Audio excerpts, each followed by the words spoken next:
भाई लोग पहले वीडियो देखा लो।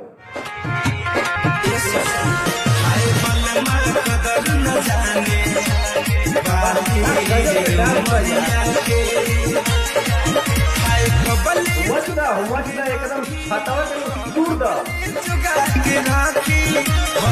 छोड़ दे, एकदम हिलाते हिलाता देखिए खाली छाता भसो मत।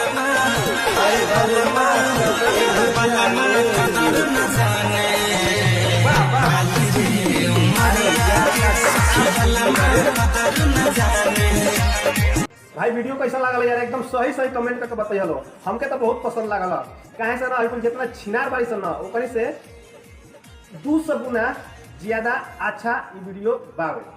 गजब के डांस भी बा, एक्सप्रेशन भी एकदम मस्त बा, लोकेशन भी मस्त बा, साथ में पीछे देखो लो एगो डीजे लाइटो लागल बा।